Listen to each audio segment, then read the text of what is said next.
again, like, had you said what you just said to me in like 2018, I would have been like visibly shaking and being like, no, there was malice. What you just said is like, I would have paid a therapist all the money in the world to give me what I now have, which is the clarity to actually hear you say that and agree with you, which is that sometimes people do things that hurt other people, but it's not from malice. Yeah, the object is not to hurt. Like, the outcome is to hurt. Yeah. It wasn't the intent, but it was the result, you know. But it was the result. Unfortunately, yeah. And a lot of people do that for self-protective reasons. That's when you were talking about wanting to give people the benefit of the doubt.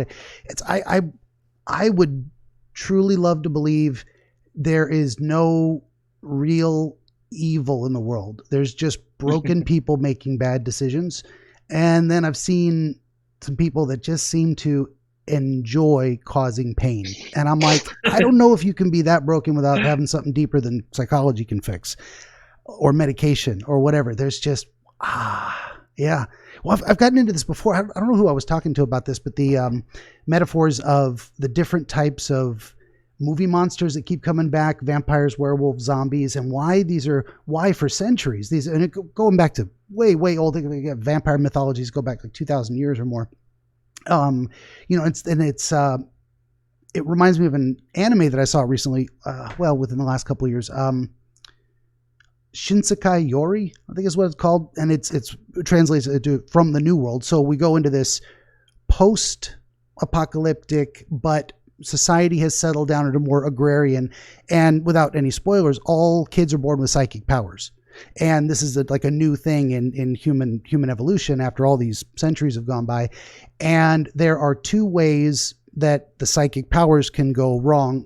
People have kind of a schizophrenic reaction to them, and they become demons that warp reality and the reality of other people around them, or they get full of their own power and they become ogres and use their power violently to abuse other people to get what they want. And those types of persons are banished from this society. You can go live in the woods until your power destroys itself, but you can't stay here. So in Japanese mythology, you've got ogres and demons, and but then we look at, say, in the West, are more vampires, werewolves, and zombies. So zombies, mindless eaters that just consume without a thought for others.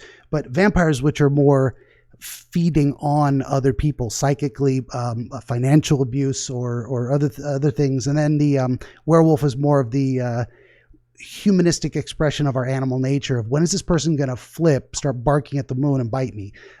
So we've got, I was going somewhere with all of that, but it related to what we were talking about. I got it. Yeah, no. Yeah. That's a fascinating story. I love that. I think I told that in the last episode too. So you all got to hear it again. Thank you. Thanks for listening. But it relates to what you were saying about human nature. Oh, the idea of evil is like, yeah, sometimes people do hurtful things to others because it's what's best for them.